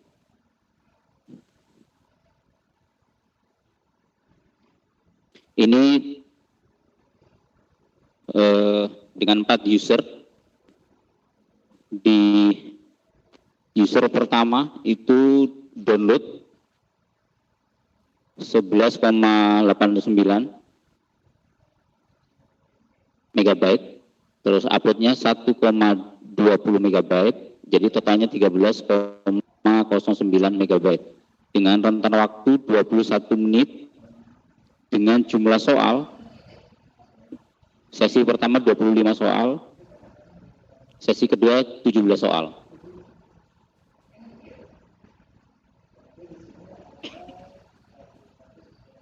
User yang kedua itu 11,11 megabyte untuk downloadnya, uploadnya 1,42, totalnya 12,53. Terus durasinya 19 menit. Terus siswa yang ketiga 11,74, downloadnya, upload 3,68, total 15,42 megabyte. Selanjutnya user atau siswa yang keempat itu 14,88 downloadnya, uploadnya 1,03, sehingga totalnya 15,91. Durasi waktunya 19 menit. Nah, mungkin di sini ada sesinya sama, jumlah soalnya juga sama, durasinya sama, tapi membutuhkan paket data yang berbeda-beda. Nah, ini tergantung dari sinyal dan jenis soalnya. Selanjutnya menggunakan fixed line atau menggunakan dengan jaringan kabel. User yang pertama itu 14,68 downloadnya, uploadnya 1,33, sehingga totalnya 16,01 megabyte dengan durasi waktu 35 menit. Jumlah soalnya 24 sesi pertama, sesi keduanya juga 24 soal. User yang kedua 11,99 downloadnya, uploadnya 0,68, total data yang digunakan itu 12,67 dengan rentan waktu 20 menit. User yang ketiga 12,94 megabyte downloadnya, uploadnya 2,74, totalnya 15,68 dengan durasi waktu 20 menit. Dan yang terakhir 12,74 downloadnya, uploadnya 0,87, total waktunya 13,60 megabyte dengan durasi waktu 20. Nah, di sini dengan menggunakan kabel tidak berbeda jauh dengan durasi waktu yang sama. Ini yang membedakan di tipe soal, karena tipe soal teks dengan kombinasi gambar itu berbeda hasilnya.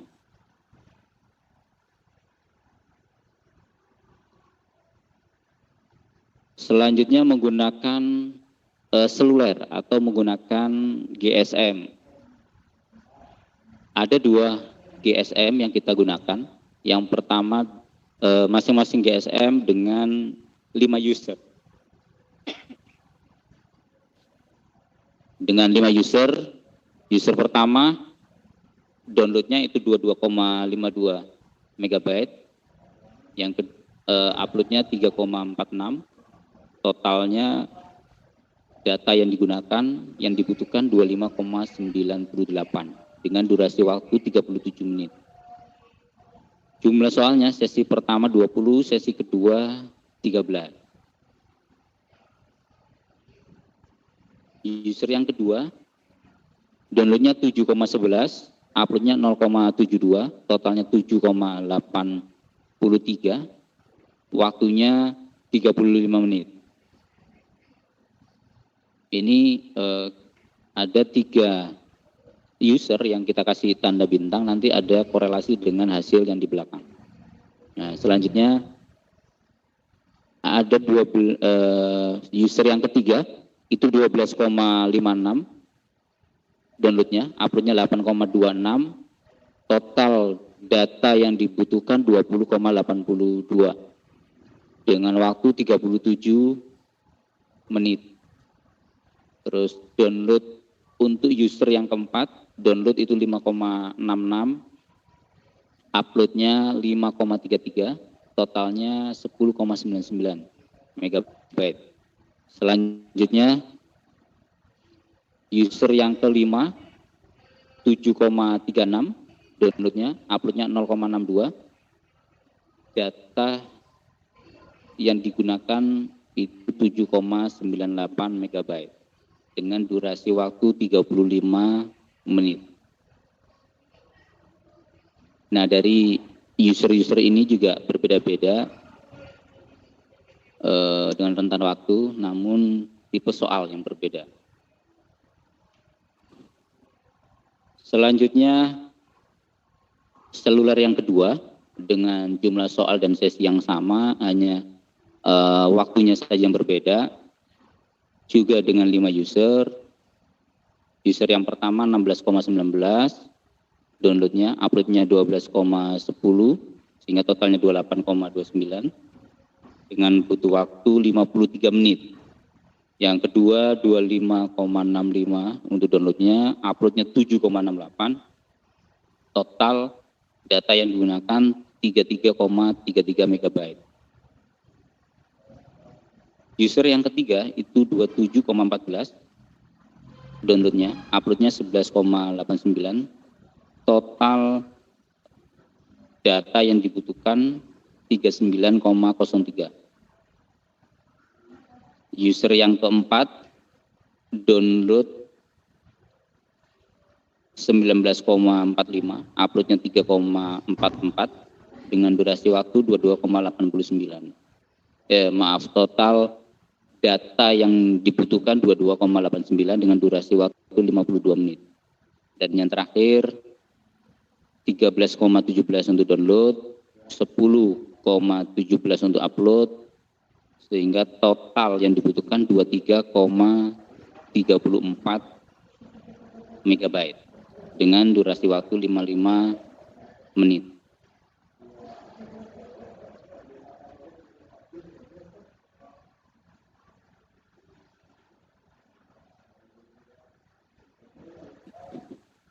Ini skema yang kita gunakan untuk melakukan tes data respon time dari beberapa metode jaringan yang kita gunakan, yakni fixed line, satelit, dan 2 seluler. Yang pertama dengan di test case di tampilan login, peserta mengklik tombol run Exambro secara bersamaan. Ini dengan fixed line kita menggunakan 4 user dengan bandwidth 2 megabyte per second. Terus satelit itu 4 user dengan bandwidth 6 megabyte per second. Seluler dengan bandwidth 500 kilobyte per second dengan 5 user. Seluler yang kedua sama dengan 500 kilobyte per second dengan 5 user. Di saat login dan tekan tombol run bersamaan dengan user yang sudah kita tentukan, itu di fixed line 7-24 detik waktu yang dibutuhkan. Untuk satelit 29 sampai dengan 51 detik. Terus seluler yang pertama 49 sampai 77 detik. seluler yang kedua 46 sampai 52 detik. Selanjutnya masih di halaman login, peserta mengisi nama dan password lalu login secara bersamaan. Untuk fixed-line 7 sampai dengan 10 detik. Satelit 25 sampai 35 detik. Seluler yang pertama 49 sampai dengan 51 detik. Dan seluler yang kedua 39 sampai dengan 48 detik. Di halaman token, peserta memasukkan token dan klik mulai tes secara bersamaan. Fixed-line 2 sampai dengan 3 detik. Satelit 5 sampai dengan 10 detik. Seluler yang pertama 3 sampai 5 detik. Seluler yang kedua 2 sampai dengan 3 detik. Halaman konfirmasi tes, mengklik tombol mulai ujian bersamaan. Fixed-line dengan 4 user 5 sampai dengan 10 detik. Terus satelit 10 sampai dengan 16 detik. Seluler yang pertama 12 sampai 20 detik. Dan seluler yang kedua 7 sampai dengan 20 detik. Halaman ujian. Begitu sudah masuk di halaman ujian, pindah soal secara bersamaan. Itu di fixed-line 2 sampai dengan 4 detik. Satelit 2 sampai dengan 6 detik. Seluler yang pertama 2 sampai dengan 11 detik dan seluler yang kedua 2 sampai dengan 16 detik.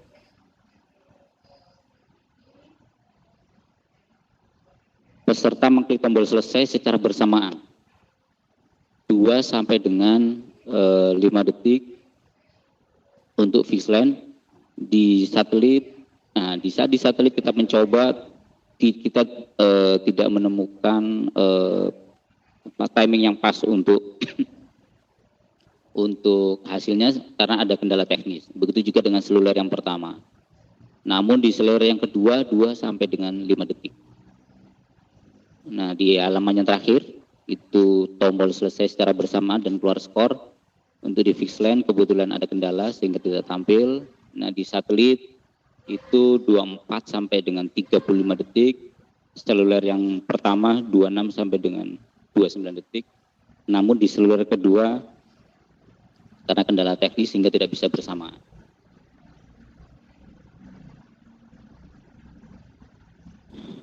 Dari uji coba yang telah kita lakukan tadi, dapat kita tarik kesimpulan dengan menggunakan fitur kamera, karena kita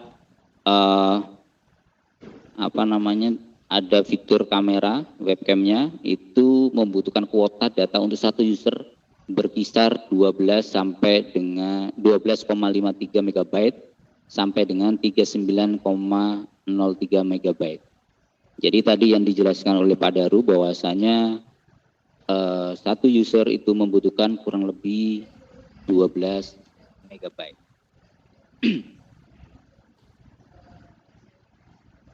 Hal ini bergantung pada tipe soal, kombinasi gambar teks, terus jumlah soal dan perilaku dari user. Jika dilakukan perhitungan pemakaian kuota data perhitungan per soal, download rata 0,33 per soal, maksimal 0,68 MB per soal, upload per menit rata 0,09 MB per menit, maksimalnya 0,22 MB per menit.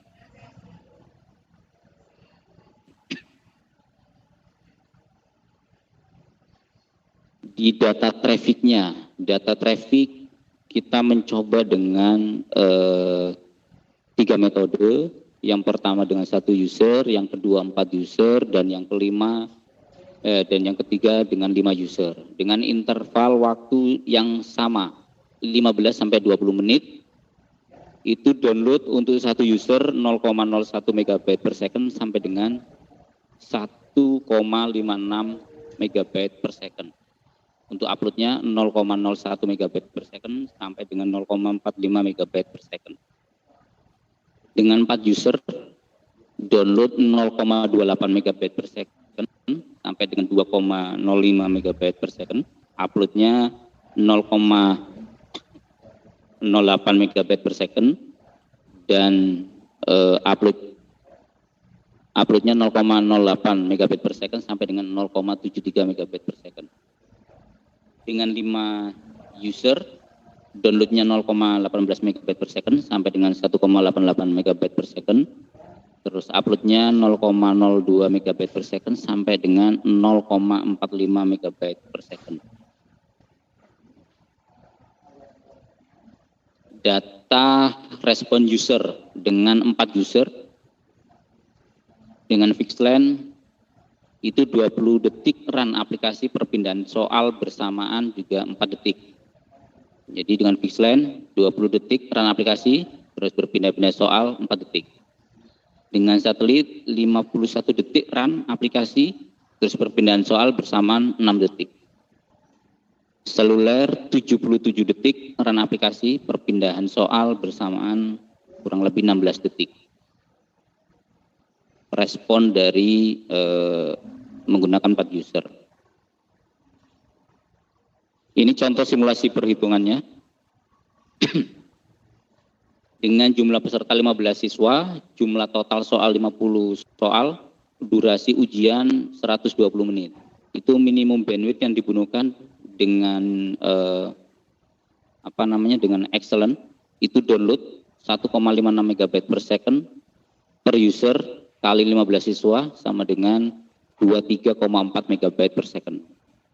Uploadnya 0,45 megabit per second per user kali 15 sama dengan 6,76 megabit per second. Jika menggunakan dengan moderate, itu downloadnya 0,78 megabit per second per user kali 15 siswa sama dengan 11,7 megabit per second. Uploadnya 0,23 megabit per second per user kali 15 siswa sama dengan 3,45 megabit per second. Sehingga minimum kuota data yang dibutuhkan kurang lebih untuk download 1,5 megabit per second per soal per user kali 50 soal kali 15 siswa sama dengan 1,125 giga atau 1125 megabyte. Untuk uploadnya 0,22 megabyte per menit per user kali 120 menit kali 15 siswa sama dengan 396 megabyte. Sehingga total kuota data yang dibutuhkan adalah 1,521 giga atau 1521 megabyte sampai dengan 1,5 giga. Kurang lebih seperti itu hasil yang kita lakukan simulasi dengan pengukuran menggunakan PRTG. Selanjutnya topologi server pusat. Nah, topologi server pusat di sini ada sekolah, sekolah langsung akses ke server pusat. Nah, di server pusat ini ada beberapa, ada server web, ada server database, ada server proctor, ada server manager, ada server validasi, juga ada server report. Nah, ini kita gunakan load balancer sehingga penggunaannya lebih merata. Jadi di setiap masing-masing blok dari server itu kita gunakan load balancer sehingga beban yang diterima oleh setiap server itu bisa merata. Contoh dengan web, server web, kita tidak hanya satu server web. Nah, mungkin kita bisa menggunakan 3 sampai 4 atau bisa lebih daripada itu. Nah, setelah itu kalau kita mau menambahkan, tinggal menambahkan lagi. Dengan adanya load balancer, maka server itu akan berkurang bebannya di tiap servernya karena adanya load balancer. Begitu juga di database-nya, Di server database juga sama, di server Proctor juga sama, server manager, server validasi maupun di server report. Kita gunakan load balancer sehingga mengurangi beban setiap servernya.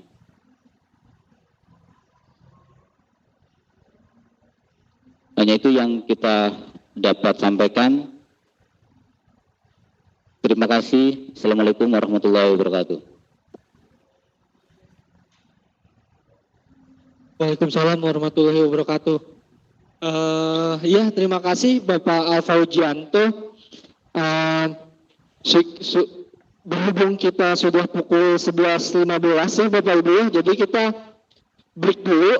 Nanti gabung lagi pukul 13 WIB. Nanti selanjutnya kita akan sesi berfoto dulu, baru kita lanjutkan ke sesi berikutnya ya. Jadi pukul 13 Bapak Ibu sudah masuk lagi, sudah stay on di Zoom gitu ya, sudah stay on di Zoom, menyalakan kamera karena selanjutnya kita akan ada sesi berfoto ya.